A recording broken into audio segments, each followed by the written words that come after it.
Hello, everyone. This is Take Your Medicine, episode 23. My name is Jacob. And my name is Sadie. And we've got a lot of craziness going on right now. Yes, it's been a little while since we did an episode. The last episode we did was on the 4th. And a lot has been happening since then. I think the way you could describe everything that's happening now is like they turned CERN back on and it like jumbled our timeline again. And now everything's just going to shit. I mean, if we weren't in the clown timeline before, we have launched ourselves headfirst into it. Now we are in the cesspool of clown world, jumped right off the high dive diving board, and here we are swimming our way through the shit. Yep. It's crazy. So we're going to talk about a crazy white liberal woman. I don't know if she's white, actually, but a crazy liberal woman. Which one? Who is an expert on civil wars. Oh. So this is from Business Insider. It says, expert on civil wars says the U.S. is heading towards insurgency, the 21st century version of civil war. First of all, that headline's already wrong because there's one big insurgency that I can remember in our history, which is, I don't know, the Revolutionary War. Right. So, I mean, we're talking about literal farmers grabbing their muskets, shooting the British, and then going back into the civilian population where they're just like, nope, it wasn't me. All right, Like, see ya. literal Taliban tactics. The United States did it first. Okay. Yep. So the fact that this is the 21st century version of civil war, what are you talking about? The Revolutionary War was a civil war. Yes. It was. People forget that a lot. They call it the Revolutionary War, but that's because they revolted against their own countrymen. And so it was technically a civil war. Well, the difference between a civil war and a revolutionary war is you win one and you lose one. Yeah, right. The U.S. Civil War wouldn't have been a civil war if the South had won. It would have been a Southern Revolutionary War. Or it would have just been the Texas Revolution or whatever. Right, exactly. If they had won. If their demands had been met, but they lost sorely. So yeah, it was a civil war. And so it's like this whole idea that it's modern for some reason is mind-blowing. But and so the I forgot what the expert's name is, so let me see. An expert, Barbara F. Walter. Yep, white liberal woman. So I can just tell by the name. She's probably also Jewish. So she's an expert in political violence and says extremists could be leading the U.S. toward a modern-day civil war. Okay, so let's dig into what she has to say. Or what the author of the piece. So experts long believed each civil war was caused by its own unique set of factors, resistant to parallels or comparisons. But as methodology and technology improved, Walter told the Post that several patterns began to emerge, two of which proved to be highly predictive. The first, she said, is a variable called anocracy. This term is a measurement used to describe several factors related to a country's government, including how autocratic or democratic that country is. So right here, immediate red flag. I don't know how you can quantify autocracy versus democracy. And also, it's making the assumption that those are polar opposites, right? Like in this worldview that they're making up for the purposes of methodology, democracy is an absolute good and autocracy is an absolute bad. But of course, you can have a democracy that's tyrannical. Of course. And well, we are talking about the secular religion of the United States of America here, and the democracy is sacred to these people. So if you criticize it in any way, you are criticizing their core religious beliefs in their secular worldview. So this is already a problem, right? Yeah. They are the ones defining what democracy looks like. What? Yeah. No. In my version of democracy is the government's not allowed to do anything to me, not allowed to infringe upon my natural rights. In terms of like what we do with trade and foreign policy and military, that's up for a vote. I don't care. That's my version of democracy. That version of democracy presented to a modern left-wing liberal is fascism. Yes. The idea that I don't want people telling me to take away my guns, to restrict my ability to speak online. I don't want people killing babies in the womb. For some reason, that makes me a fascist and anti-democratic.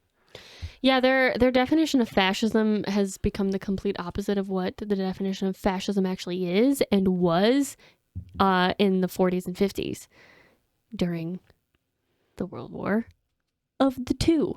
So it's really It's baffling when people call you a fascist and they don't even know what the definition actually means. But I'm sure if we looked it up, the definition has been changed officially somewhere in one of the various dictionaries. Maybe not Merriam-Webster. They're a little slower to change their definitions, but it might be. I haven't looked it up in a while. Right.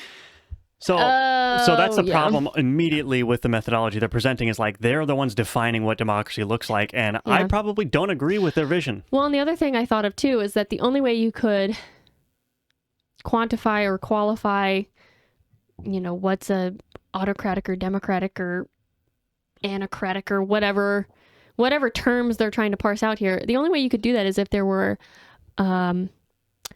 objective criteria for which countries were able to become democratic sovereign nations. But there isn't, because every nation that comes to be just creates their own forms of government. And even with democracies or democratic republics or whatever you want to call them, all of those have different ways of implementing the democracy. Like we have a 3-branch system. That's not really what most other nations do. Even with parliaments and things, they still have like way different parameters for their democracy. Our system is it's a democratic republic. Right. I don't know if you could even classify a lot of the European governments as republics. No, I think they're just they're just representative democracies. I don't think they're republics at all. Because they have, parliament, and the parliament is a direct representation of the people. They don't have a concept of a senate, which is representation by a geographic area or state government or whatever. Yeah, they don't have the same checks and balances that our democracy does. So even within democracies, the category of democracy, you have variations on implementation, and so you still can't measure it. But that's exactly my point. I think that the Senate is an objectively good institution. I think that the Electoral College is an objectively good institution. Fascist. When they're defining how democratic a society is, they probably look at those institutions, correctly identify them as anti-democratic institutions because that's what they were designed for, and then they say, oh, well, that pushes the needle towards autocracy. It's like, no, it doesn't. Yeah. I mean, I'm making assumptions about what their model is, but I would assume that whenever the majority of people can't get a policy passed, when you don't have a majoritarian rule, that's not democratic, which is true, but that doesn't mean that it's automatically bad. Protecting against the excesses of the majority is the entire point of our entire system of government. The idea is the minority is supposed to have outsized power in terms of what gets done at the federal level. Exactly. So it's just like, anyway. Yeah. Yeah, so that's the point. And then it goes on to say, anocracy is measured using a scale of -10 to +10, with the former being the most authoritarian and the latter being the most democratic. So we already went over. Yeah. What does that mean? Exactly. And of course, Business Insider, being the wonderful journalists that they are, don't ever elaborate. They don't elaborate what constitutes the elements of a democracy in this methodology. They don't elaborate. Like, they're just telling you, this is what the expert's saying, and we're assigning a really simple number for you midwit so you can understand it. They don't make any effort to understand the calculus or to explain the calculus that goes into it. Well, and they don't define their terms either. What are you considering an autocracy? What are you considering a democracy? What are you considering authoritarian? What are you considering fully democratic? Because again, they're just trying to make the case for their religious beliefs and ideology, and you can't, when you're making a religious case, you can't define the terms, because then you open yourself up for criticism, which we're going to criticize them anyway because they haven't defined their terms. And somebody who is metaphysically religious probably would define the terms of what is God, what is holy, what is this, that, and the other thing. But in a secular religion, you can't do that because then it's too vulnerable.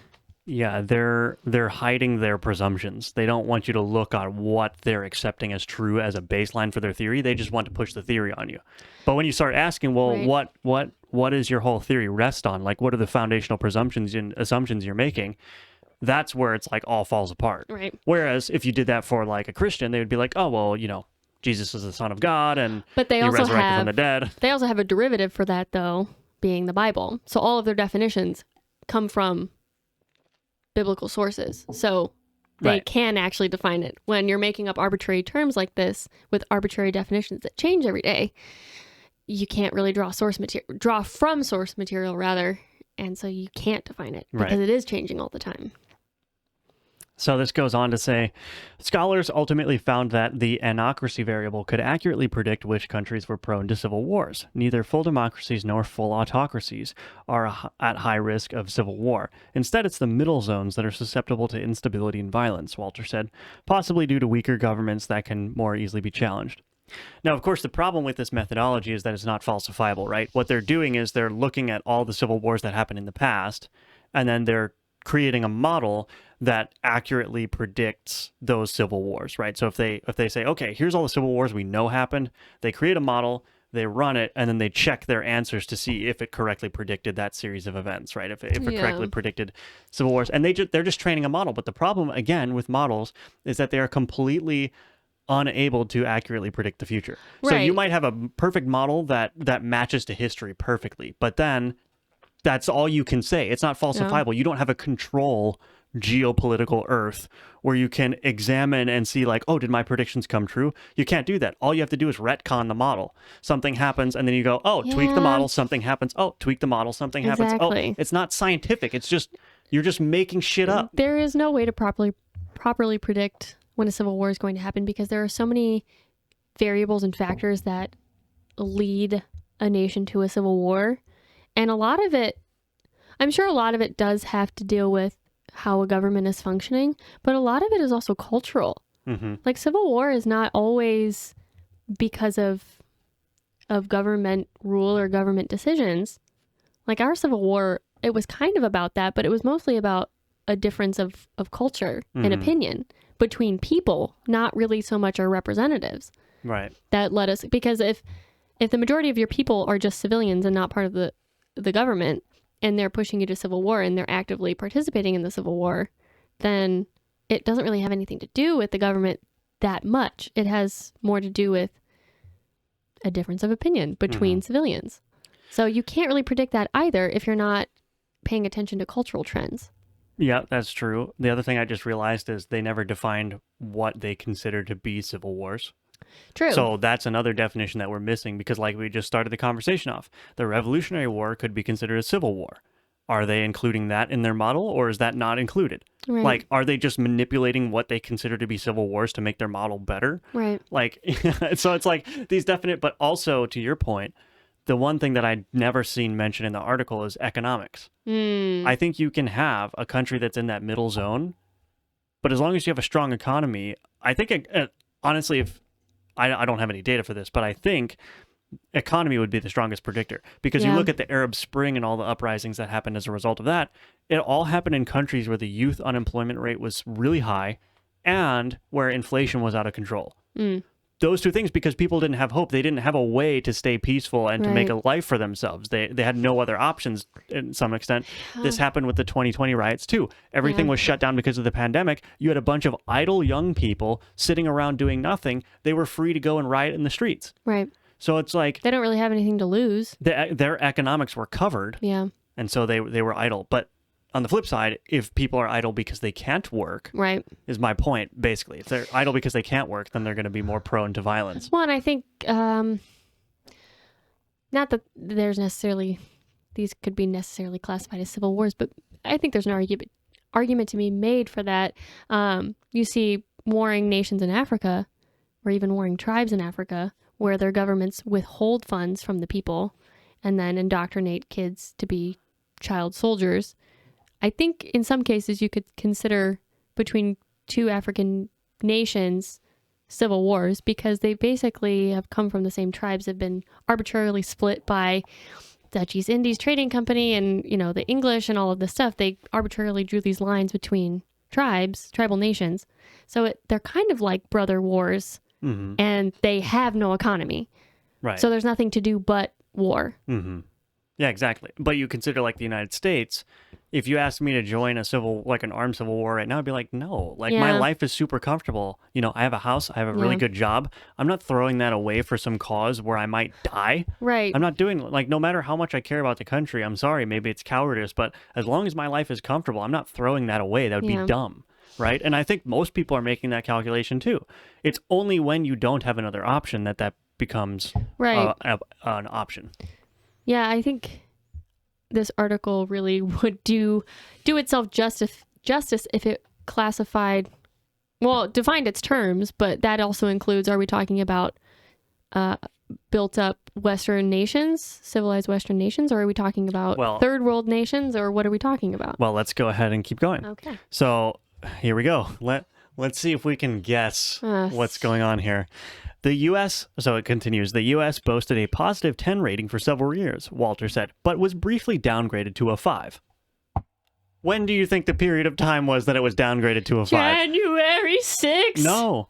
2016? Probably 2017 when Donald Trump took office. Because it said for a few years. Oh, so probably 2017 then. And then it says, oh, it's since been boosted to an 8. So once the orange man was gone, all of a sudden the anocracy variable changed. Despite the presidency, the powers of the presidency didn't fundamentally change while Donald Trump was president, right? He lost the House of Representatives in 2018. Yeah. But, we still downgraded it to a 5 because the United States was becoming completely unstable. Who the hell are these people? Who the hell are these people? But then again, this is the shortest paragraph ever. Doesn't define what a positive 10 is. Doesn't define what a positive 5 is. Doesn't define what an 8 is, or how we got to a 5 from a 10 and then up to an 8 from a 5. Mm-hmm. None of that. It's just arbitrary. Because it's obvious, right? It's because they're trying to pull the wool over the eyes of the average reader, but it's obvious when they downgraded to a 5. I mean, I didn't check the number. I 100% guarantee you it was 2017. Oh, probably. 100% guarantee you. Also, these people put so much stock in the executive branch. Like, the president is supposed to do, like, hardly anything. Mm-hmm. But He's over the head the of years, state. since the Obama years, there's been more and more emphasis on presidential executive order and rule. And it's like, are you trying to create an autocracy or a monarchy? Or what are you trying to do? We're not the United Kingdom. We don't have a monarch and a parliament and all of this stuff. I mean, they don't really use the monarch anymore, but when the parliament was first introduced, it was the monarch alongside the parliament making decisions. Mm-hmm. But the monarch still had last say. Right. So it's like, are you trying to create that here? We got away from that for a reason. Right, like, exactly. Cut it out. Then it goes on to say the second risk factor, according to Walter, is when people in these unstable democracies begin to organize political parties along the lines of racial, religious, or ethnic identity, not completely dissimilar from many members of the Republican Party stooped toward embracing white supremacy in recent years. And there it is. So delegitimizing your entire methodology. You're going to have to explain to me how a supposed white...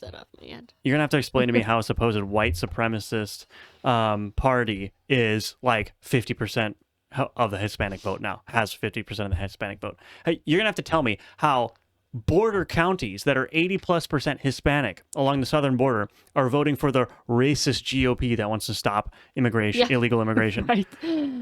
This is white supremacy, right? Justice Clarence Thomas is the most adored man in all of conservatism. That's white supremacy. He's an Uncle Tom. I know. It's like it's just like but the Democrats, the ones who are, intent on using Latinx and, we got to get the black coalition and communities of color and trans disabled birthing people. Like, those are not the people that are constructing a party based on identity. It's the evil Republicans who want the working class to have good jobs and to stop illegal immigration. Those are the identitarians. What the hell is this society? This is just the clowniest of clown worlds. I can't stand it. I can't stand it. They're projecting. That's all that it is. I know. They're just projecting because in order for them to justify their race-based politics, they have to say that the other side is the race-based politics so that they can claim they're fighting fire with fire, even though that never works. And also, people on the right, populists, right-wingers, conservatives, whatever you want to call yourself, you don't care about race. Like, you probably crack a racist joke here or there, but like when it comes down to brass tacks, you do not care. You don't care. Are you paying your bills? Are you a contributing member of society? Are you Justice Clarence Thomas? Are you a good neighbor? Like all of these things, a good citizen? I don't care. Right. Do whatever you want. No one is actually a white supremacist, and that idea that white people have any power in this country at all anymore is just ridiculous. Mm-hmm. I cannot make anyone do anything that I want as a white person. I would be beat to death if I said, I'm white and I have privilege and I'm telling you to do this thing right now. Like that Beavis and Butthead thing. I know. I actually ended up watching that movie. It was so dumb. Was it dumb? I mean, it was funny, but it was just dumber than... Yeah, we have white privilege. We're taking this. It's so stupid. Wow, I guess I never realized this stuff. And then he's just like, they just start I know. I laying love waste. that they're in college and they're trying to get him to feel bad about it. And they're like, oh, cool. Yeah. They steal a police car and they go, sir, I don't know if you know, but we have white privilege. It's the funniest thing. I mean, really, Anyway. that's what these people think is happening. Yeah. That white people are just taking whatever they want because they're white. Yeah. Great parody. Good stuff. And like then it's like, but then Idiocracy. you come down to it and it's like white women specifically that are ruining this country. They're voting the wrong way at ruining this country. And always apologizing for their immutable characteristics. Stop doing that. All right. It's not helping anybody. I think women, because of their tendency to be more agreeable too, they're very easily falling prey to any ideology that's based on quote unquote empathy. So if you demand empathy because of somebody's gender identity, then they turn off the critical thinking areas of their brain and they just immediately go to acceptance. And it's like, no, this is where the male instinct, to be a little bit more disagreeable and say, fuck you. Yeah. This is where this is valuable. Because when people go too far and say, oh, I just, this is my identity and this is my truth, you're supposed to say, you're retarded. That's what you're supposed to say. Yeah. And this is why women are being erased and men are totally fine. Exactly. Because women are letting it happen. They're not putting their foot down and saying, I will call you Susan or whatever you want, even though your name is Sean. I'll call you Susan, but I'm not going to use your pronouns, and you're never going to be a woman, even if you carve up your body and have weird things implanted in your chest. Like, I'm not going to call you a woman because you're just not. Susan. So this is the last snippet I have of this. So it says, insurgencies tend to be more decentralized and are often fought by multiple, sometimes competing, sometimes coordinating groups. These extremists historically target infrastructure and civilians using domestic terror and guerrilla warfare. Sounds like the Revolutionary War again. Her expertise in the ways of insurgents help lessen the shock of the January 6, 2021 Capitol riot. She says, quote, people who study this, we've been seeing these groups have been around now for over 10 years, Walter told the Post. Quote, they've been growing. I know that they're training. They've been in the shadows, but we know about them. I wasn't surprised. Know about who? Who are you talking about? The biggest emotion she felt following the siege was relief, she said. Walter called the attack a gift and said the public nature of the destructive insurrection brought this cancer to the forefront of society. So once again, she's labeling this group. This is the thing that never makes sense to me about the January 6th narrative. The people who were most upset about the 2020 election, who thought it was stolen, who are most likely to own veritable arsenals and thousands of rounds of ammunition, they all stumbled into the Capitol without their weapons. Somehow the insurgents forgot their weapons for their Capitol assault.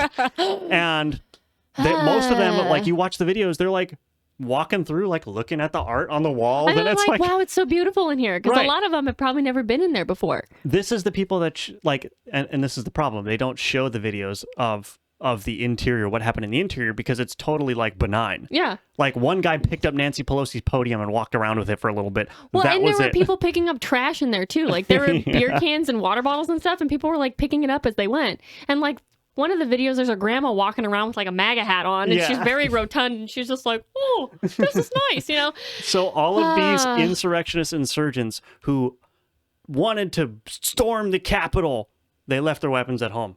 The people and they didn't even run in when the doors were open. They just kind of moseyed in. Every single one of those people almost has an AR-15 at home.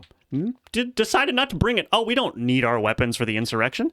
It doesn't make any sense. Well, and the only group that I can think of that she's talking about is the Proud Boys. Right. And they were there, and they didn't have any weapons because they were on federal property, and they know not to do that because they would get in trouble. And their leader was working with the FBI. Well, yeah. Enrico Tarrio or something. Yeah, but also, they act like all of these. I don't even remember how many people were there, but like multiple thousands of people were at the Capitol and in the yard and around all the monuments and everything. Like there was a ton of people who were upset about this that went, You're telling me all of them were organized underneath the same organization and it was a coordinated effort? Not really. I mean, people were just kind of like, we're going to protest.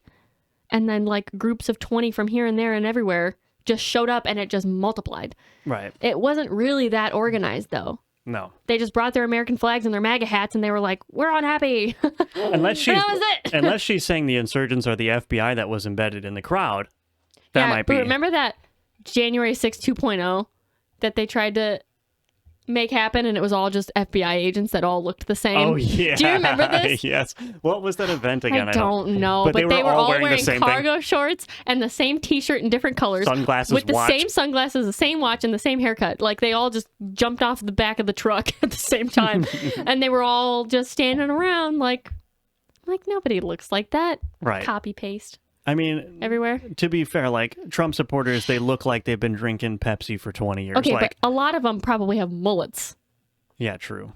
That's true. And like Daisy Dukes and ripped tank tops. Also, these Fed guys always have the most pristine MAGA hats. I know. Like anyone who's been a Trump supporter since the beginning, their MAGA hat's going to be all stained and torn up. Yeah. And any hat. It doesn't even have to be a MAGA hat that they're wearing at the thing. It's just whatever hat they wear every day. Oh. It's got oil on it and rips and sweat. Oh, the sweat. Yeah. Anyway. Anyhow. So again, just revealing how completely loony these people are. Well, since we're on the topic of white supremacists, I think now's a good time to talk about mass world leaders. Let's go to it. Not mass world leaders, but massive world leaders over rotund world leaders. World leader exodus, rather. So, you heard about Boris Johnson. Bojo? Yep. Did you know he was born in New York? I did know that he was born in the United States. I didn't know it was New York. Yeah, he was born in New York. So he was a dual citizen for a really long time. Anyway. We don't want him. Bojo. No, we don't. Bojo was just resigned. Mm-hmm. And we know that Shinzo Abe was murdered, was assassinated. What you probably didn't know is that the Sri Lankan prime minister just got scared away. Yeah. Did you know that? I did know that, okay. yes. But most people probably haven't heard of it. Most people don't. I was just kind of briefly looking at Google News because it's always trash, and I was like, oh, what's happening in Sri Lanka? And so I clicked on it, and this came up. This is from, I don't remember where. New York Times. Great publication. It says Sri Lanka's acting leader declares state of emergency as protests swell. And Good luck. Right. And good luck with this name, I mean. Oh, Ranil Wickremesinghe, who was appointed president after the prime minister, after the president fled, the prime minister became acting president. He vowed to retake government buildings overrun by protesters. Demonstrators have lost patience with the government as the country falls deeper into crisis. So I stumbled upon this, right? And then I went, I wonder what his political party is. Is he a commie? No, he isn't. Oh, interesting. But Shinzo Abe was a conservative within the realm of Japanese he was government. a Japanese populist. He was populist. Donald Trump and him got along very well. They did. They were good friends. So just to set the stage, Donald Trump, he had the friendliest relationships with the people who are also populists. Correct. So he, Bolsonaro in Brazil, yes. Shinzo Abe in Japan.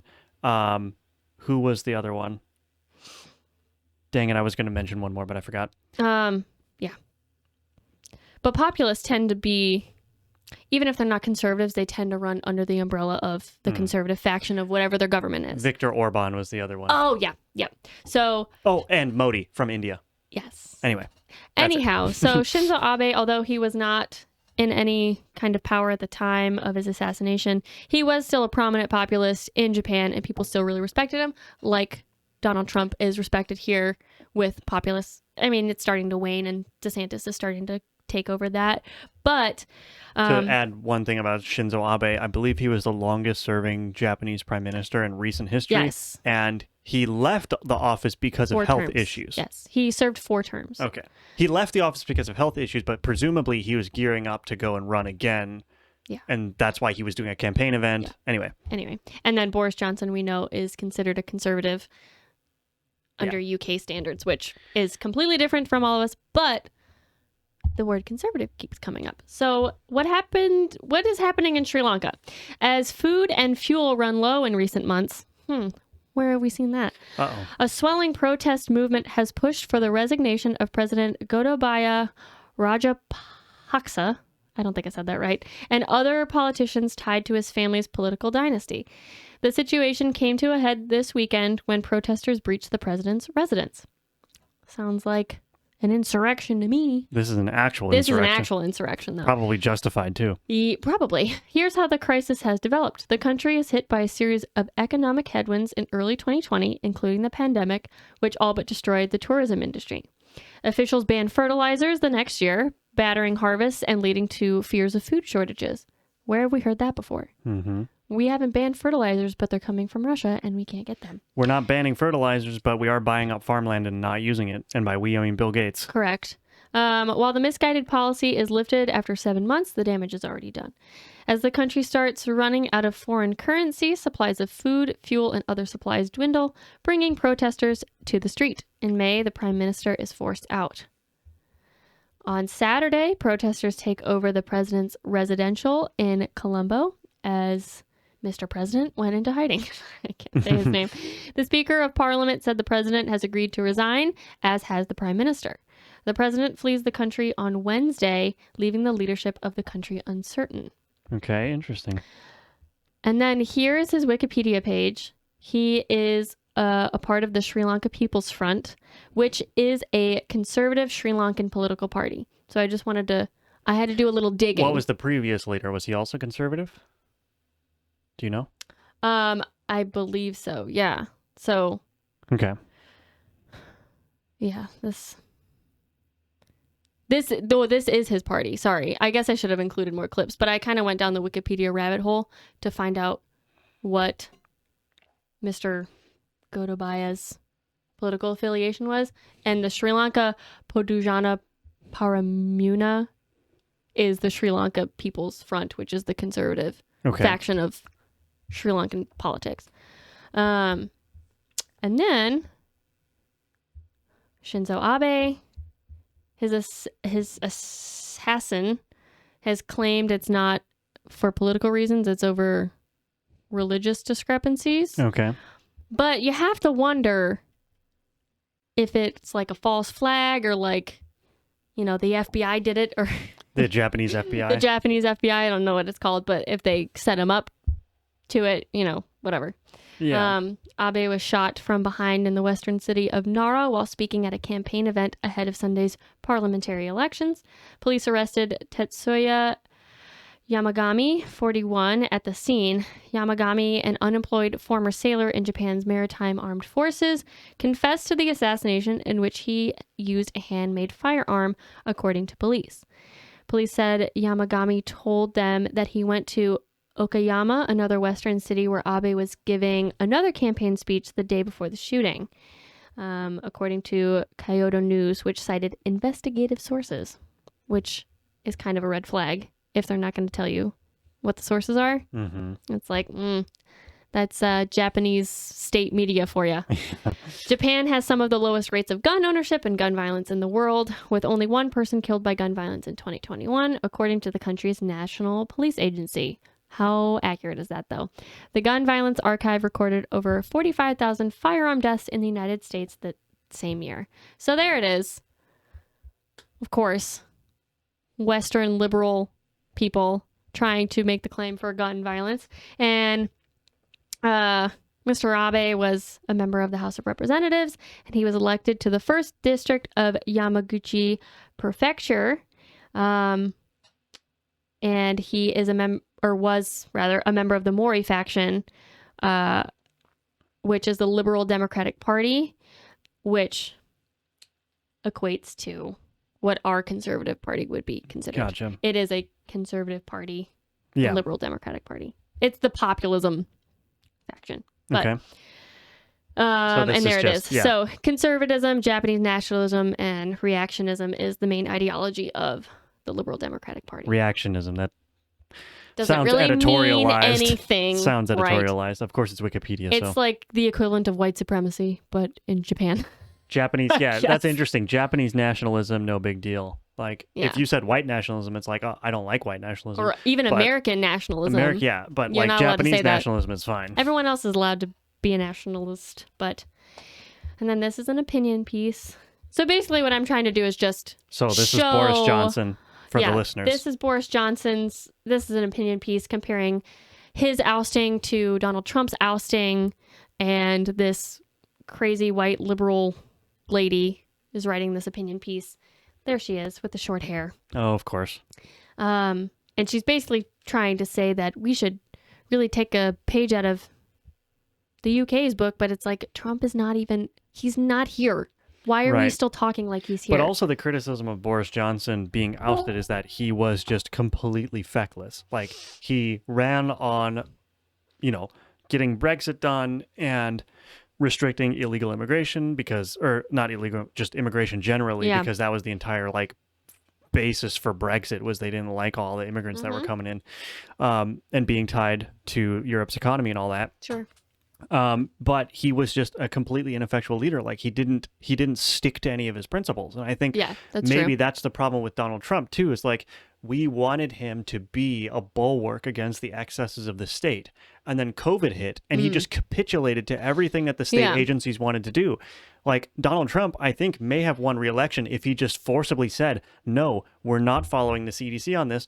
Dr. Fauci's fired, and I'm going to do my populist message, which is we're not shutting down your jobs. And any state that does, we are going to punish them. We are going to withhold their federal dollars if they're shutting down your jobs. But he didn't do any of that. He sat back and let the state do it, which then led to universal mail-in balloting because the COVID crisis was extended all the way to election day.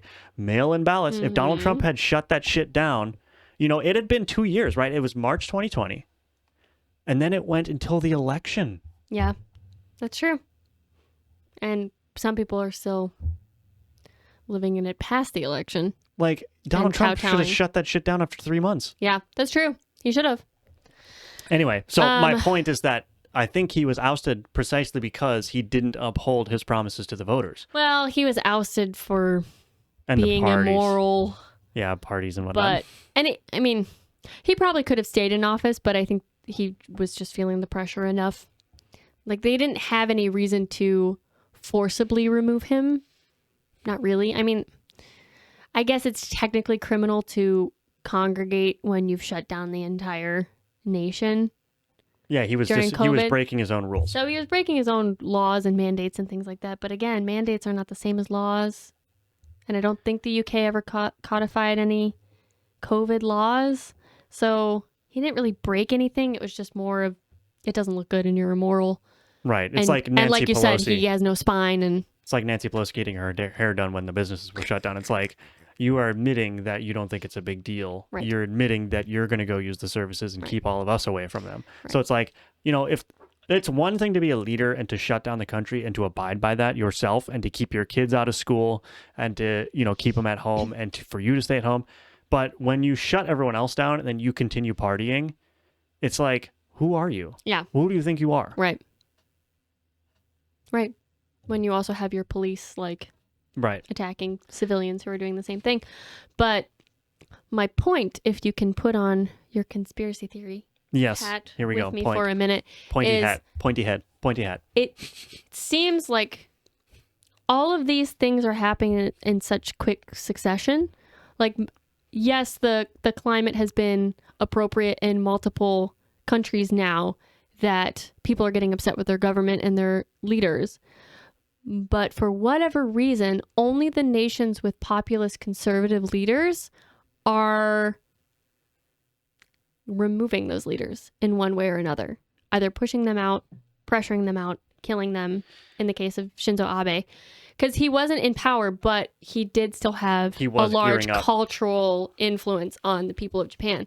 So conspiracy theory head me is thinking, whatever global cabal is in existence that we know is in existence, but we don't know who is a part of it, they are purposefully implementing these oustings in one way or another, either through false flags or convincing people who are not necessarily stable via each nation's respective FBIs or CIAs to commit heinous acts like we've seen with all the shootings happening in our own country, but also in the case of Shinzo Abe.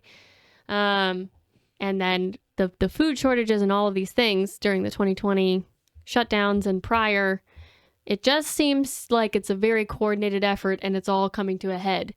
And if I had to predict, I would say that more populist leaders are going to be removed from office in different countries very shortly. Well, I think replaced. there's something to that because the World Economic Forum had run an article on its website about how it was going to make Sri Lanka like the organic farming, capital. Everything was going to be sustainable and everything.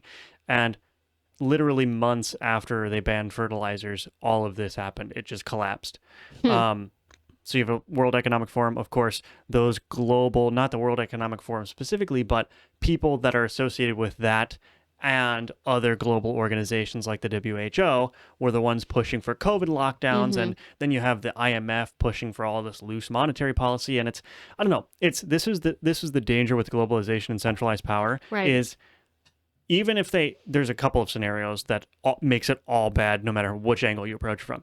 Even if the people that are in these global positions of power have the best intentions, the fact that they have power over massive economies, countries of millions of people, means that when they make a bad decision, millions of people are going to suffer. Right. That's what that means. Right. In an era of globalization, if they affect a big enough country or a block of big enough countries, you could tank or depress the entire global economy, right? That's if they have the best intentions. Then, of course, there's the corruption where they make intentionally bad decisions for personal gain and the same result. Right. But then you have the problem of FBI, CIA infiltrating these organizations, blackmailing people. Maybe their assets are sitting in these positions of power so they can purposefully manipulate it for the purposes of the United States or some other entity. Exactly. Right? So it's like, no matter how you look at it, centralized control, the only way to structure global societies, your nation, is to decentralize as much power as possible. That's the only sustainable way to do it. If you do it any other way, you're opening up yourself to catastrophic failure. This is why communism failed. Central planning does not work. You cannot centrally plan a complex system. It can't happen. You cannot do it. Nope. You have to leave the system to be semi-autonomous because then it becomes self-correcting. And this is why democracy is preferable to something like totalitarianism, is because democracy is self-correcting as long as the mechanisms are structured properly, right? Free markets are self-correcting, right? I heard a good point. Somebody's like, we've never run out of resources for anything ever, because you think, you hear all this doom and gloom about how like, oh, we're running out of natural resources. We'll run out of oil in 100 years. And like, oh, we're almost out of helium and everything.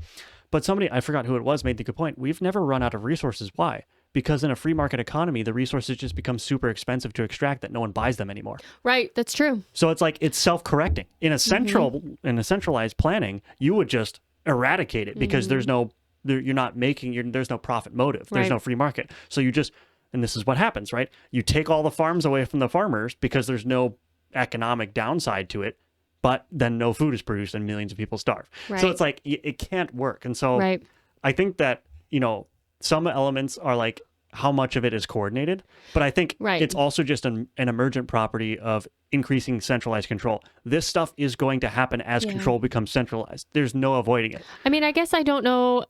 I guess coordinated isn't the right word, but it really feels like a game of chess that these global elites are playing, but with large nations and developed nations. And they're just like, I'm going to move this piece here. Oh, well, my pawn takes your rook or whatever. And then it's like, oh, shit, that economy failed. But then if we're putting our rational hat back on, you can look at all of these things happening in these different nations with conservative populist leaders, and maybe they all have just made terrible decisions. Like Trump made terrible decisions, Johnson made terrible decisions, and maybe the Sri Lankan president also made terrible decisions, as in agreeing with the World Economic Forum that they were going to do this organic farming thing nationwide, instead of saying, no, we're not going to do that. We're going to keep using fertilizer and we're going to put the people's needs first and make sure that they're taken care of. And maybe we'll just do some of the farms as organic farms to see what happens.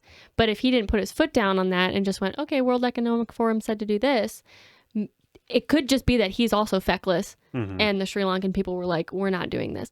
So it could be that. I'm sure that has something to do with it. But I didn't know about the World Economic Forum thing. So now I think my theory is probably more accurate than just people are getting sick of their leaders. And it makes sense that it's happening in like a smaller nation like Sri Lanka because you would expect World Economic Forum to have more power over smaller countries. Like they're not going to be able to come in and change the United States overnight, mostly because we have a very strong private property ownership. Like the World Economic Forum could be like, we want to turn all the United States farms to organic, and the farmers in the United States would be like, who the fuck are you?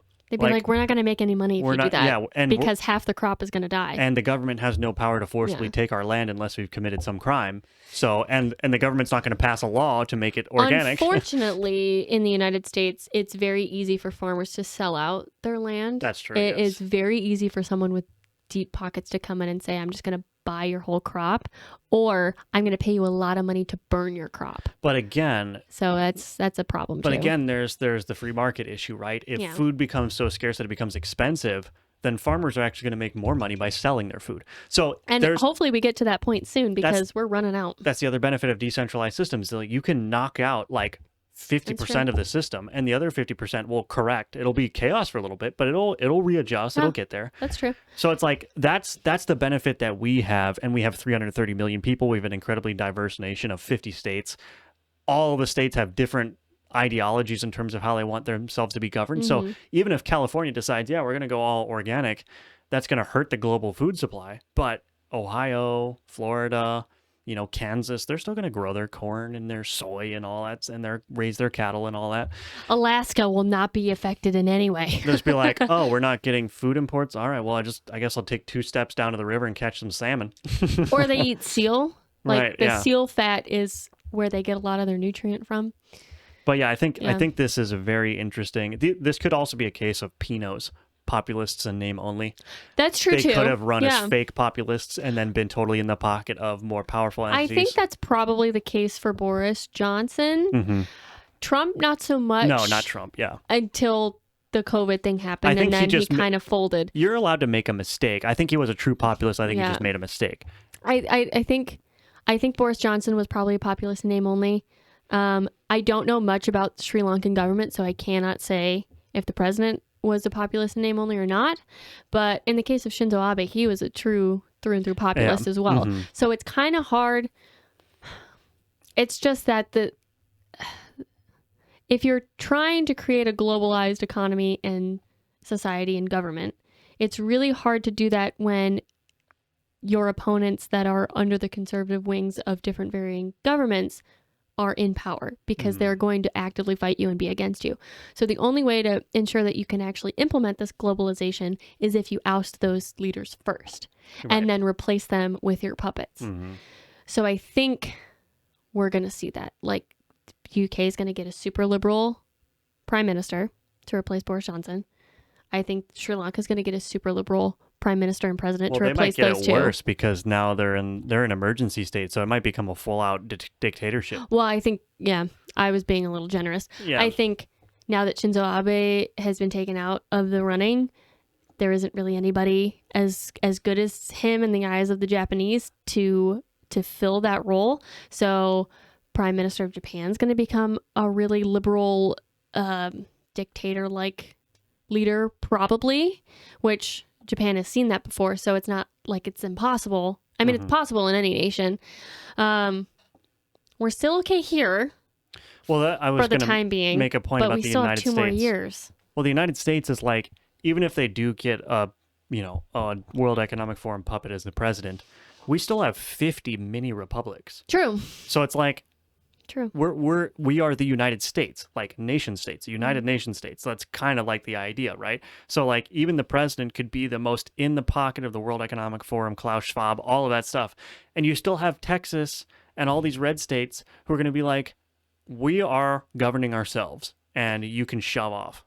The only problem though is that like our Senate leaders and our House of Representative leaders are also in the pockets. Right, but my point is that But, if it I gets mean, bad, the you states can always can just resist. say shove it. Yeah. They can just resist. Yeah. Like the states could be in blatant violation of federal law. And the worst that the federal government could do, short of like going in and arresting governors, which wouldn't happen, is withholding federal funding. But with a lot of these states like Texas, they're making money hand over fist in revenues. They could probably lose all their federal funding and still survive. Well, don't they have like top 5 world economy within the state of Texas?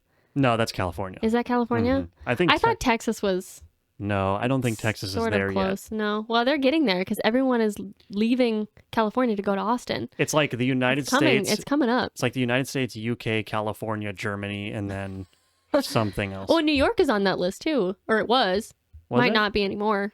I wish I could Google it, but I don't have Google capabilities here. That's okay. All right, shall we move on to... Yeah, we so can move on. CNN ran an article by Zachary B. Wolf, 5 constitutional amendments for right now. Now, it's CNN. It's the height of midwittery, so just bear with me. But this Put your is... clown hats on. Yeah, so he talked to John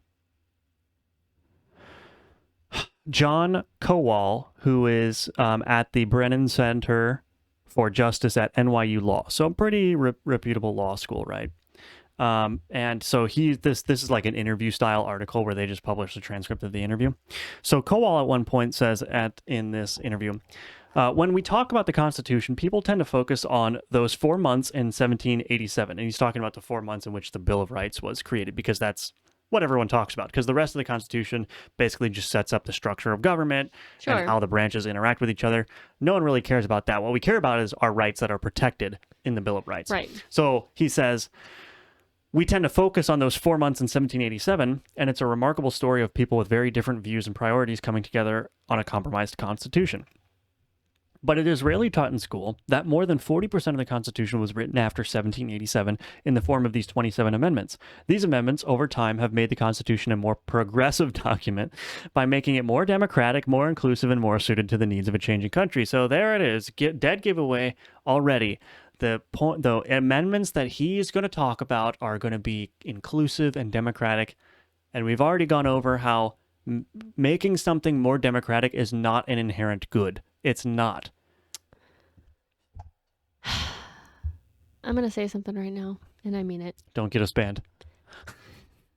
If you are a lawyer and you are not a constitutional lawyer, this day and age, I want nothing to do with you. Yeah. The problem here is that he is a constitutional lawyer and he wants to change the Constitution. Right. So he's not really a constitutional lawyer because he's trying to finagle things and make something appear out of nowhere. Mm-hmm. That's never going to happen. If you are not a true, pure constitutionalist, I don't want to deal with you. Right. Because you don't have my interests in mind. And I don't want your starting point to be democracy and inclusion. No. I want your starting point to be maximization of individual rights. I was going to say individual and rights should be the first words out of your mouth. Exactly. If you're a constitutional lawyer. Period. Because this is something that just came to me. It's like when you're focused on the democracy first, you're automatically engaged in collective utilitarian thinking, right? If your entire focus is more democracy, more suffrage, more all of this, you are thinking like a radical leftist. You are thinking about the collective and how you can use the collective to your own ends. You're not concerned about the individual. If increasing democracy means reducing individual rights, you'll go for that. And it's like, that's not the kind of thinking that needs to be the bedrock of how we think about our society. You need to start with individual rights and have a limited democracy that's only concerned with the government at the fringes. If I have to deal with the government coming into my life every 4 years because of the president changed, that's a flawed system. Yeah. And more democracy is going to make that worse, not better. That's true. Anyway, so it says, so the interviewers asked the question now. Did I read that full thing? Yes, I did. Did you? So the interviewer asked the question, FDR failed in his effort to reform the makeup of the court. Court packing. I added court packing. You've argued for an amendment to reform the court to get every president 2 nominees and impose 18-year terms on justices. Would changes like this have precluded some of the recent decisions on guns, Roe v. Wade, EPA that have frustrated so many people? So again, starting with the presumption that these were bad decisions and that they needed to be avoided. And so what changes do we need to make to avoid decisions that we don't like? That's the entire tone that's coming from this question, right? And then do you have something to say? I just fundamentally disagree with the premise of adding 2 nominees to the Supreme Court and 18-year terms. I disagree with that. Yeah, well, completely. let's see what Kowal says, and then we'll talk about it. So he says, I think it would have had an impact. So for a long time, people wanted to cling to the idea that the judiciary is above politics. But for 50 years, the Republican Party has made getting the right kind of nominees on the bench a priority, and they did that for a reason. They did it so that they could advance an agenda. And so they have successfully used the failures of the current system. Oh, they have used, yeah, okay. So basically saying that, first of all, the idea that the judiciary is above politics is completely wrong. The politics of the judiciary is, the agenda of the judiciary is to preserve the Constitution. They have a political agenda. Their political agenda is the preservation of the Republic. Right. So when the Republicans say, hey, we want people that are going to maximize individual rights and states' rights, to me, that's perfectly in line with the goal of the judiciary. Not to be activists, but to rule on the constitutionality, and when necessary, to hand more freedoms to the people and free us from the grip of the government. Yes, that's political. Well, of course, it's political in nature. Right. Because it's political by default. Mm-hmm.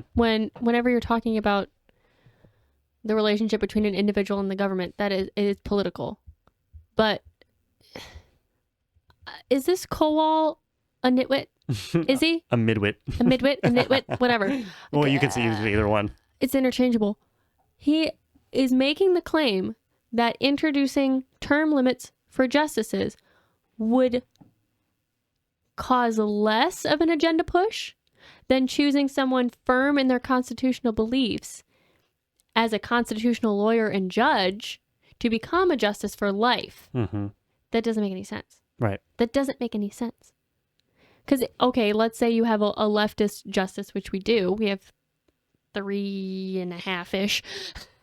Right. They do still try to push their leftist agenda, but because they serve for life, they still have an intention of interpreting the Constitution as accurately as they can to justify their decisions. Mm-hmm.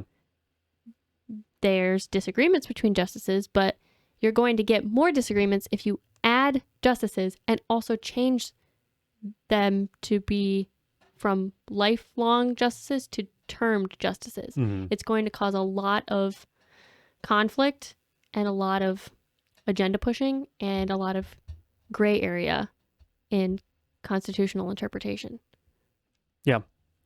So I don't understand where this Cowell guy is coming from. Well, there's that. And then he also said, well, the founders, when they set up lifetime appointments, they weren't expecting the justices to serve for 30 or 40 years. And it's like, that's not right at all. This guy's a law professor. So this is the problem that I have with the left wing is they see something that doesn't make any sense. And their first instinct is throw it away. They don't think any deeper. They see something that doesn't make any sense on face value or seems counterintuitive at first.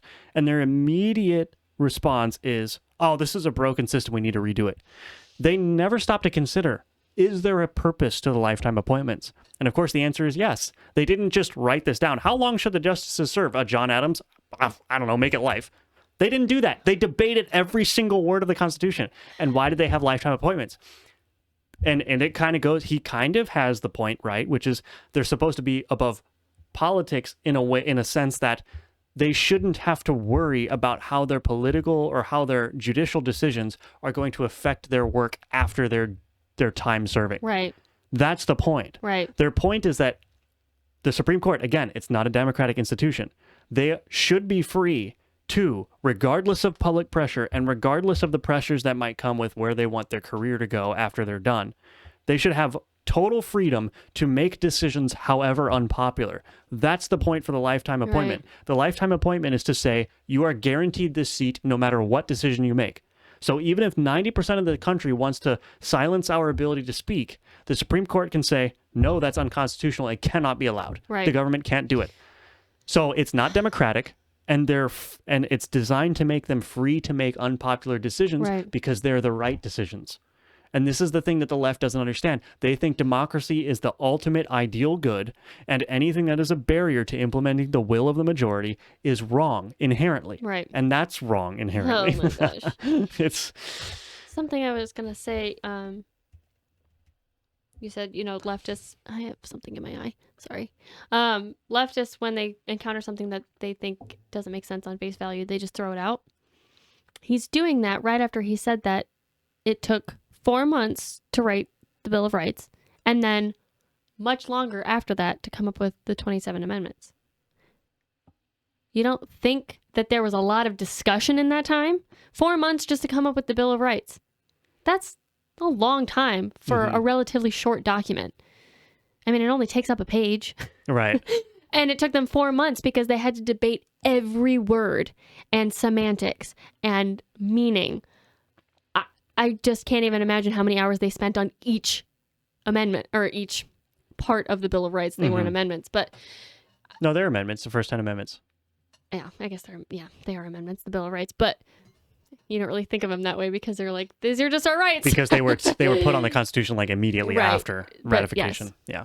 But he says that, and then he immediately throws it out in like his next statement by saying it doesn't make any sense Yeah. that these justices are appointed for a lifetime. But you just said it takes forever to parse out the Constitution. So Right. which one is it? Does it Right. take forever, or should it be an immediate decision? Yeah. It doesn't make sense. So should we get into the amendments that he's proposing now? I guess. So, first one, I won't read the whole thing, but he says his number one choice is eliminating the Electoral College and making clear that the people choose our president. So here's an NYU law professor undermining the entire core of what the Republic is. The Republic is a collection of states. The states are the ones that choose the president. That's what the Electoral College is. It's states voting for the president. Now, the states vote in accordance with how their people vote, and I think that's where the confusion comes from. But the Electoral College originally was just that. They just got together and chose the president. You would elect an elector, and then the elector would go and they would debate and they would elect a president. Yeah. That's been bastardized quite a bit, but that's the core of the Republic. The core of the Republic is that the states are the ones that are choosing their leadership in the Union. To remove that is to dismantle the entire core pillar of our system of government. Then we're just going to have an even more bastardized republic that has some minority power and then some. It's just it's like pulling the bottom block out of a Jenga tower. It's that's the foundational part of the republic. Anything to add? No, I think this law professor should probably be removed from his position, but because he lives in New York City and works for NYU, that's never going to happen. He's an activist. So the other one is the Equal Rights Amendment, which doesn't need to be talked about much. I mean, we already have equal rights. There's no systemic barrier to anyone because of their identity anywhere in government. So Equal Rights Amendment for what? We have already asserted that everyone has the same rights, equal treatment under the law. So that's just redundant. We even have additional amendments of the 27 that double down on the equality thing. Right. And then the Civil Rights Act, which isn't an amendment, but further cements exactly. that. So we're all already at the understanding that everyone deserves equal treatment under the law. We don't need an amendment that reaffirms that. Do we need to be redundant 3 times over? I mean, come on. Again, he talks about the Supreme Court, so he does concede that would need to be a amendment an amendment process. He makes a point about the judiciary being the weakest branch, and he's making the argument that the judiciary is one of the strongest branches. It's no, when the government passes a law that's just overbroad and way too much, and the Supreme Court strikes it down, the net power shift is different, right? So if the nation were to just outright ban guns for a period of time, and no one could own guns for a year, and then the Supreme Court struck it down, that would give the appearance that the Supreme Court has a lot of power. But it doesn't. It's just restoring order and constitutionality back to the Republic. It's just reversing something that was codified. It didn't conjure amended, power, I guess, off out of thin air. It's just ruling within the confines of the Constitution. That'd be like saying we're going to roll back prohibition. Oh, look at all this power that the judiciary branch has. Right. Because they had to do that. They had to say it's not constitutional to make alcohol illegal. Did they do that? Yeah, that's one of the amendments is reversing wasn't prohibition. Right, but that wasn't the judiciary that did that. They didn't rule on that? Well, I'm sure they did rule on some cases, but the amendment overturning prohibition was an amendment. Oh, that's right. Yeah. So. Yeah, but still, the judiciary branch would have to say, or it might have been brought to them, and that's why it was amended back. I guess I don't really know how that came to pass. I don't know either. I don't know. But yeah, the point That was a bad is, example. the point is that when they rule on the constitutionality of something and that strips the government of power, that's not them exercising some extreme form of their own power. They're still very weak. They can only make decisions about laws that have already been passed. That's it. Yeah, that's true. That's it. That's all true. they can do. Yeah. So they are the weakest branch compared to the branch that can send the military anywhere in the world at any time it wants, and the branch that can literally vote to take more money out of my paycheck. The Supreme Court is definitely the weakest. They're not the ones reaching in my pocket and pulling out my hundies and being like, yep, that's mine now. Right. Oh my gosh. Oh my gosh. Voting. So this is he wants to pass an amendment to grant more democracy. Basically, I just summed it up for you. Like, just put big, bold words, our democracy, in that section. Basically, just wants to increase the eligibility of voting. Wait a second. I'm sorry. I know you're not reading this, but the very last sentence says, but we never really went to the original sin of why we allow states to decide who gets to vote. Could this be more religious? Right. And this is the same party that screams about separation of church and state, which they misrepresent every time they use that turn of phrase. Mm-hmm. By the way. Yeah, and again, he's saying, he's revealing his ignorance about basic civics because he's saying, they failed to enshrine a universal right to vote as a foundation of a democratic society. It's a democratic republic. The republic, in my opinion, should be above whatever democratic elements there are because we're a nation of states. We're disparate states. If you want democracy, that's for your local government, right? But when you're trying to bind a nation of 330 million people together under one government, the only way to do that is a republic. The only way to do that is to say, well, the states have all equal say. And yeah, you might have more populous states and less populous states, but to the extent that there are differences between, Montana and California, and they're irreconcilable, then that is a signal to you that it's a state level issue. Right. The entire federal government is designed so that only the laws and policies with broad agreement among the minority of population via the Senate and the majority of population via the House, only when those two conditions are met and the president agrees can laws get passed. If you're having trouble, for example, codifying Roe v. Wade, do it in your state, right? Because there's disagreement. That's the entire point. Oh. If there's disagreement, handle it locally. That's the thing that really gets my goat too, because Roe v. Wade, in a way, has been codified in the places where it matters to people who want the right to kill their children. Right. Exactly. Like California has had abortion legalized for a long time. Mm-hmm. Like I think maybe 20 years after Roe v. Wade was passed. So it's been a long time that California has had the right to abortion, quote unquote, and New York is that way. All of the places where you think it's probably legal, it is legal. Like Massachusetts, it's legal. Right. A lot of the New England states, it's legal. In California and Oregon, I think it's legal, and I think Washington also. Colorado. All of the places you would expect it to be legal, it is legal. And I wonder what the correlation of hippies to abortion policy is. Is that weird? Yeah. That's weird, right? You would think a hippie would be very pro-life. No, I wouldn't. Why not? Because a hippie wants to do drugs and sleep with whoever they want and go to raves. If you're talking about the traditional hippie from the 70s, who are all about like peace, love, I'm talking about modern day hippies, the kind of girl that's going to wear like Save the Forest shirt and have dreads and then go do shrooms at a rave. Yeah, she wants to have an abortion whenever she wants. No, she just wants to have a hysterectomy. Okay, yeah, I might have gone a little bit too far with my example. maybe an ex-modern hippie who now lives in a suburban life and has a big garden. Yeah. That's the kind that wants abortion. Sure. Yeah, but I mean,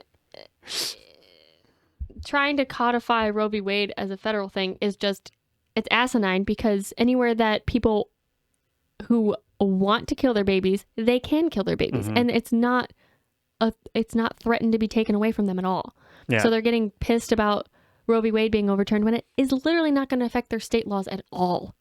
Yeah. And if you live in a state where abortion is illegal, maybe you should move somewhere that fits your culture and your beliefs a little bit better. That's the other thing too. It's like you're only increasing divisiveness by passing universal policies at the federal level with like a slim majority. Yeah. Right? Like you're just increasing resentment. Yeah. You know, I want nationwide constitutional carry, but at the same time, it's like I don't really care. Like I can choose any of the 20 states that have it and move there if I want to. True.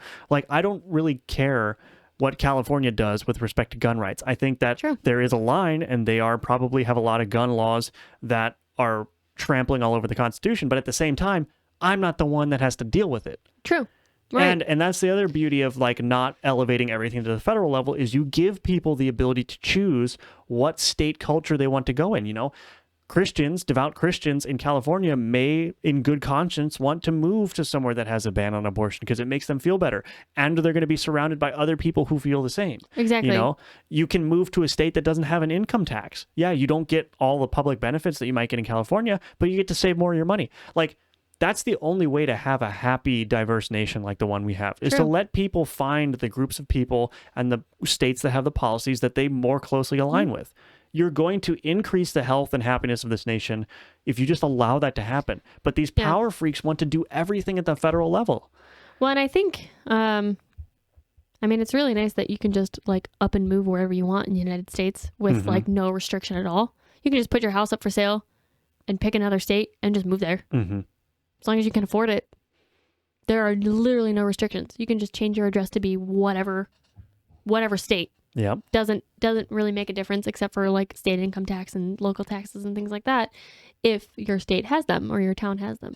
But other than that, I mean, if anything, it would be a net benefit to the whole nation because people who want certain things are going to bolster economies in different states and things like that. And you can actually see probably reflected within the state economies what the trends are as far as culture and desires within the law and outside of the law and things like that. Yeah. If you're in a mostly Christian state, you're probably going to see a lot of the economy is going towards Christian organizations or, you know, Christian founded companies and things like that. So it's a direct reflection of culture and economics and the freedom to do whatever you want. If you want to move to California to kill your baby to make a bunch of money, go ahead. Helps California government, I guess, but if it's against all of your principles and morals and religious beliefs, then you should probably move somewhere else, like Utah. And then the last amendment I'm not going to read the last amendment. It's really like weird one about congressional succession because he's like, the Constitution doesn't really define what should happen if like half the House of Representatives goes away. I'm like, that one came out of nowhere. He's just like, yeah, this is actually an oversight. And it's like, I kind of agree with him because there's like no clear procedure what happens if like a third of the House members die. I mean, I kind of like redundancy. So I kind of support like just putting in a procedure for that. But also it's like, why? Like, are you expecting this to happen? It's a false flag. Oh my gosh, it's a false flag. Anyway, so that was constitutional lawyer. Let's talk about middle-aged TikTok women. Do we even have the energy? Okay. I don't know. Do you have the energy? I don't know. So, here's the deal. I work with a lot of middle-aged and older women now. You are one of them? Well, in spirit, not in actuality. And every single one of them is on TikTok. I am not, because it's Chinese spyware and it's a mental illness to be on TikTok. It's a mental illness generator. Well, what's the difference? It's like a spyware bug that's implanted in your brain permanently. It's very addictive. It listens to you, so it advertises to you, so you spend your money. Should be called Crack Doc. It is. Crack Tack. Anyhow, I had this thought the other day while I was at work, and I heard the phrase I saw on TikTok yesterday, like 5 times in a row from different people. Oh my goodness. From different women. And what I was going, is this? Basically, I'm like, how am I the youngest person here? And I have not touched the damn thing. I did briefly a couple years ago, and then I was like, this is like a pit directly to hell. Like it's a portal directly to hell. It's degenerate. It's far too addictive. It keeps you up all night. It's cancer. Okay. Okay. Anyhow, so I was sitting there and I'm like, I got to write this down before I freaking lose it. So I wrote a note while I was at work, and It I'm looks like, more like please, an essay to me. please no one look at this.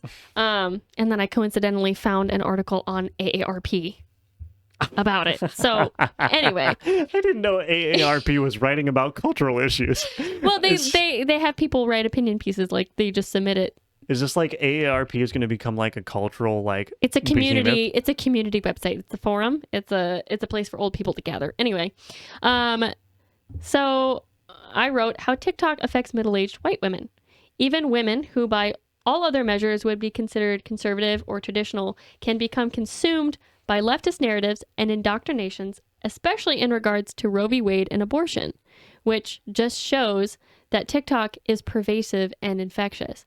And if middle-aged women who have been relatively set in their ways for decades can change their beliefs so much that they're starting to repeat leftist narratives, how do you think kids are going to navigate that? Mm-hmm. If it's so easy to be manipulated through this app because you're just seeing the same stuff over and over and over again because that is how the algorithm is written, your kids have no chance at all.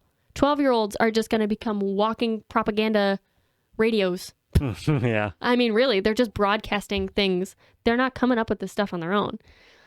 If middle-aged women can have their minds changed, kids who have no opinion at all are just going to become like vacuous nothings that are just bloop, bloop, bloop, bloop, just saying whatever they're told to say. So one woman I work with, I think she's in her early 60s. I was kind of telling you about this before. She was saying to another woman, and I was listening because I didn't want to get into an argument because I just started working at this job. Don't want to do that. I haven't gotten to my 60-day review yet. I'm not trying to cause problems. Right. But she said that she was talking to a doctor friend of hers, and the doctor friend had a woman that came in with, and I can never say this right, but it's an ectopic pregnancy, which is where the egg is fertilized either in the ovary or in the fallopian tube. It never makes it to the uterus to implant. And that's a problem because it's not a viable pregnancy. The baby cannot grow in an ovary or a fallopian tube. Those parts are not meant to stretch like the womb. Right. And so, and we live in a state with a heartbeat ban, one of those first term ban or allowances on abortion before a certain period. And it's been like this for 5 years. This was like one of the first things our governor put into place when he was elected.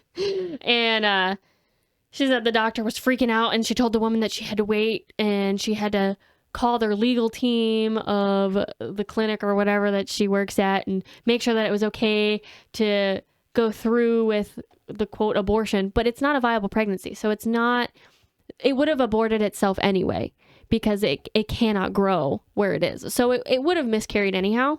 You really don't have to perform that, but they just do it anyway because it is dangerous to let the baby get any bigger, because if it gets bigger and then miscarries, you can hemorrhage and die. So in that case, it's not viable. So it's not really even considered an abortion. It's just a medical procedure. It's just a medical procedure because that is one of the instances where it does endanger the mother. And it's also very traumatizing for the mother because they're like, oh, I'm pregnant. Oh, just kidding. You can't actually have this baby. So she was saying, oh no, they had to check with their legal team and then they did it and it was fine. And she's like, and it's only going to get worse. And all these people who are upset or who wanted Roe v. Wade overturned, they don't even know what's happening in the country. And I'm like, lady, you don't even know what the laws are in your own state.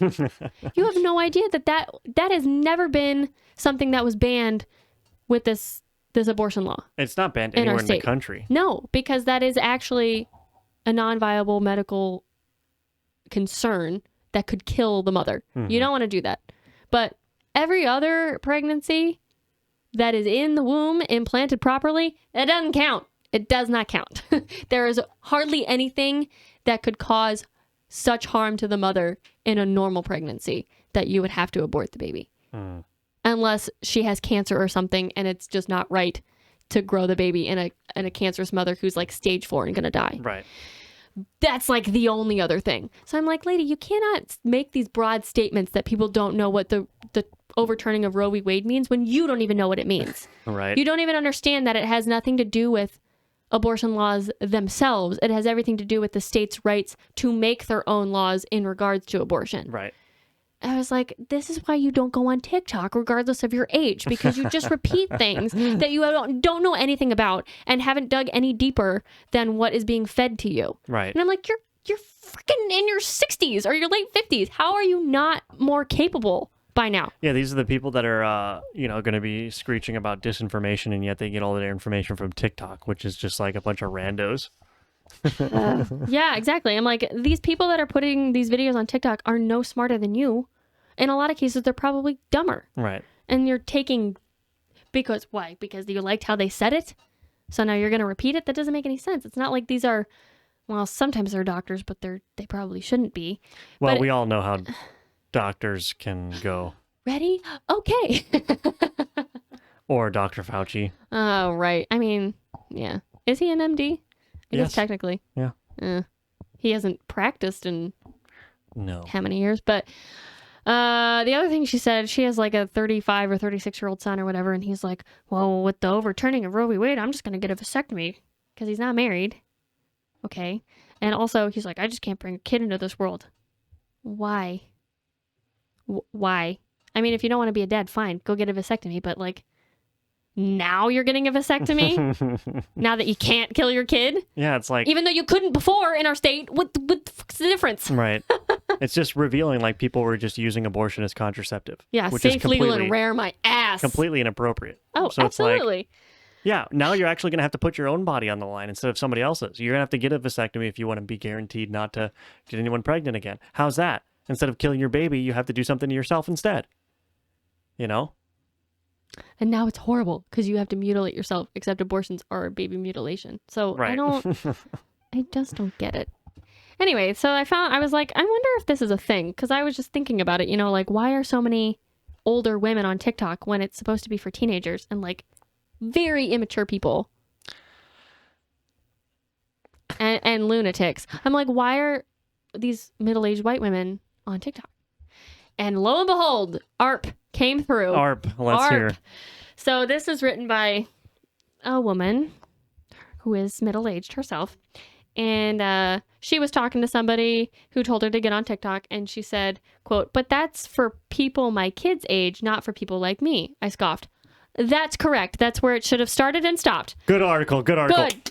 Beautiful. Yeah. That's right. It's for people your kids' age. One quote article. And anyway, the person that she was talking to said, trust me, he persisted. In a year from now, everyone you associate with on Instagram will be on TikTok too.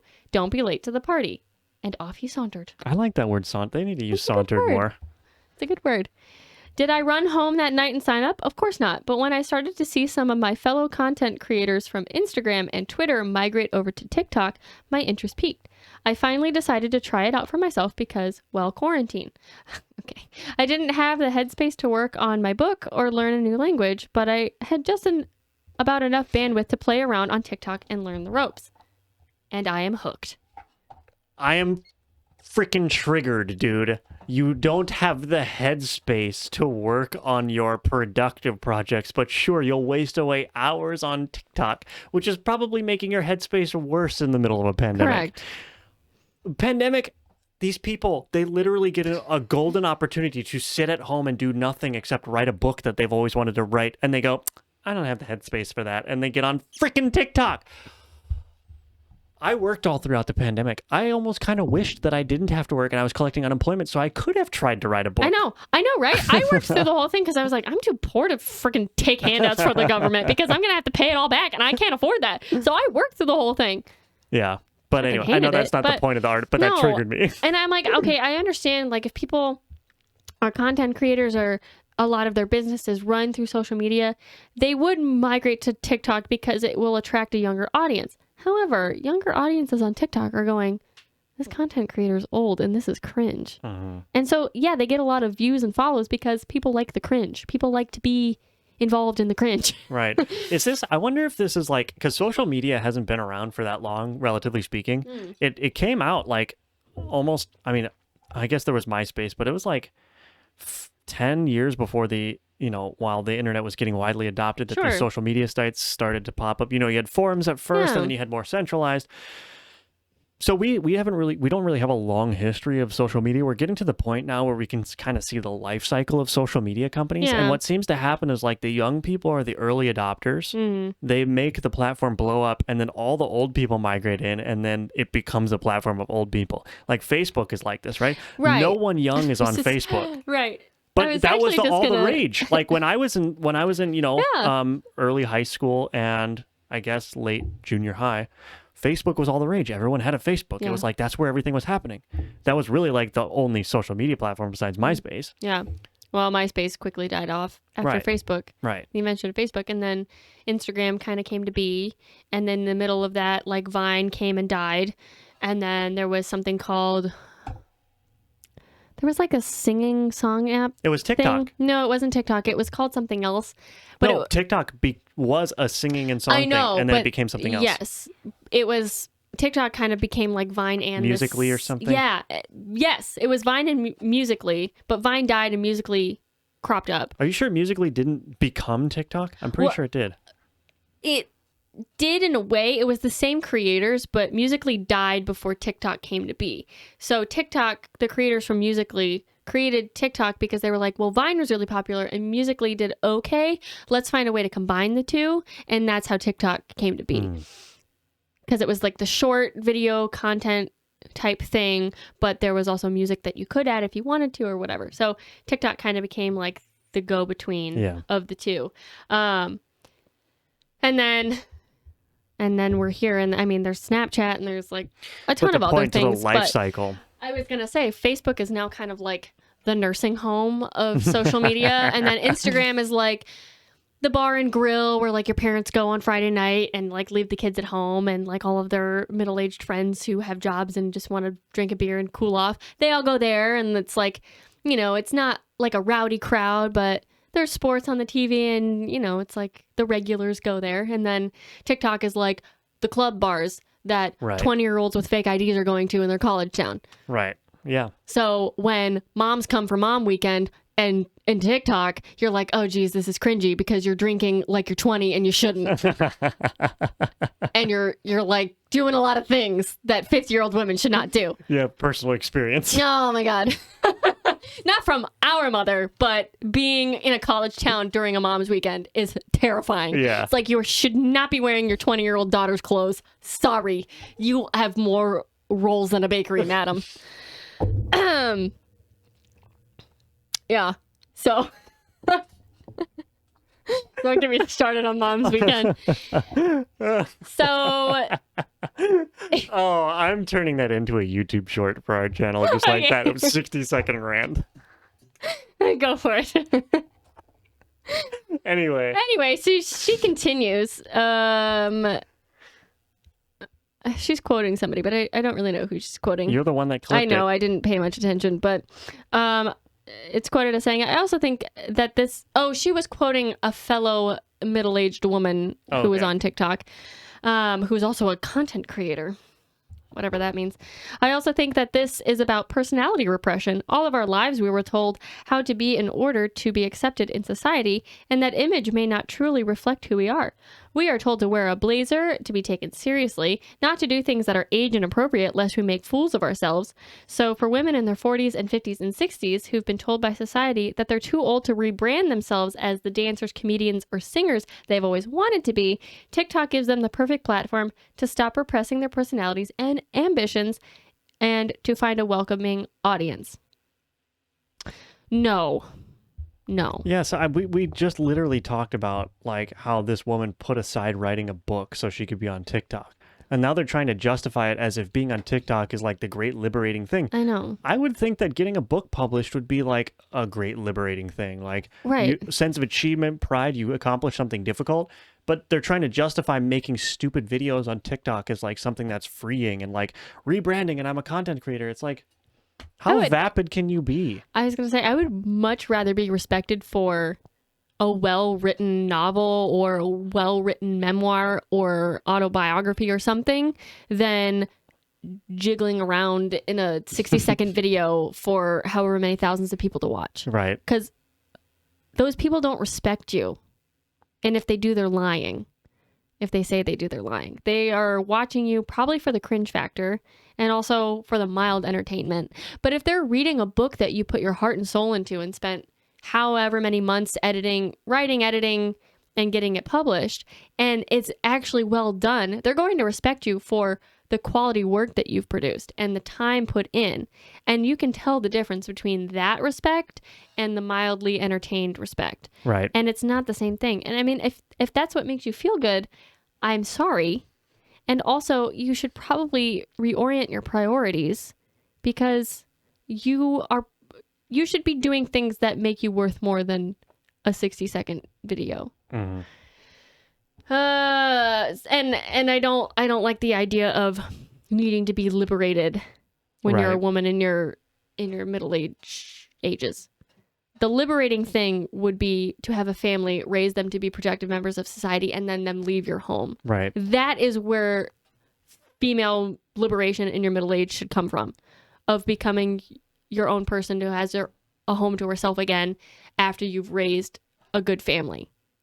Yeah, see, I don't understand, like, you know, there are people who feel like, oh, well, the roles that society expects out of 40, 50, and 60-year-old women, those are too constraining or whatever, and, like, we need to be liberated. It's like, I don't understand that, because I look at, like, old guys, maybe veterans or whatever, who are 60 or 70-something, and, you know, when they talk, you listen, right? Because they've commanded that respect. They've obviously lived a great life full of great experiences, but also they probably, you know, the people that I want to be like exhibit great competence in some one or more things, right? And that's sort of like the traditional role of like what old men should be, right? Like you're supposed to be the wise old guy that everyone respects because you've seen some shit and done some shit, right? That's the kind of person that I want to be when I grow up. Right. When I become elderly, is like the kind of person that people want to come to me and hear what I have to say because I have something to offer because of my experience. That's something to be cherished. I think these societal roles that are being quote unquote imposed are there because I think that those are the appropriate roles to be filling, you know? Yeah. And like, I think if you even go back to like when we were more tribal or village like, you would go to your village elders for help. And this is even true within women. Like if you were pregnant and you were having problems, you would go to the oldest woman you could find who probably had a lot of babies, and you'd go, I don't know what's going on with me. And she's probably had a lot of her own babies, but she's probably also helped deliver a lot of other babies for other people. So you want to know what she's got to offer. You don't go to the girl that's also pregnant who's the same age as you and try to figure out what's going on. You go to the woman who has life experience and wisdom, and you listen. And it's not necessarily about the age. It's about how do you carry yourself, right? Do you carry yourself like people can tell when you walk into a room, when somebody walks into a room that's extremely competent, they don't even need to say a word for you to know that this person is somebody that you need to take seriously, right? You can be a 50 and 60-year-old woman, but if you're dressing like a 20-year-old and being on TikTok, no one's going to treat you like the wise woman that you probably are, you know? I don't know how wise you are if you're on TikTok. But do you know what I'm saying? It's all about the perception. You can be old and acting like a 20-year-old, and people are going to treat you and view you as a 20-year-old. Inexperienced, dumb, unwise. And I think if you're trying to just follow the young crowds for sake of marketing, that's one thing, but it depends on what kind of content you're putting out on the platform for marketing. If you're trying to market yourself, you know, as a 20-year-old, you like, let's say you're a 50-year-old woman and you're trying to market yourself as like a young thing. Yeah. I think that's inappropriate. I think if you're trying to market a product to young people using TikTok and you're not really the focus of it, that's a different story. Right. But that's not what these women are doing. They're just on it to be, I don't know, maybe it makes them feel young or whatever, but it's just embarrassing. Yeah. I don't find it appropriate. I think it's cringy when the women I work with talk about it, because I'm like, I'm 24 and I don't even think it's appropriate. Like I'm not on TikTok because I think it's for people who are like 17, 18, 19. Like I don't even think it's appropriate for people my age to be on it.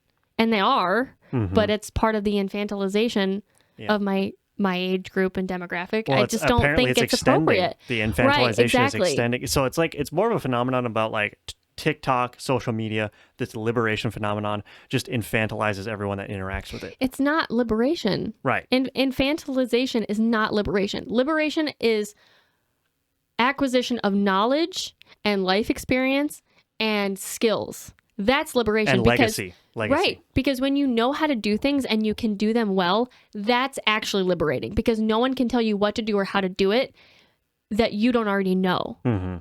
Exactly. And that is what you should be striving for. Liberation is the freedom to do what you want in a competent way and not have your actions questioned. Mm-hmm. Liberation is not throw all the rules out the window and do whatever you want and jiggle your bits and do this, that, and the other thing. Yeah, it's like, I agree exactly with what you're saying. But it's like liberation is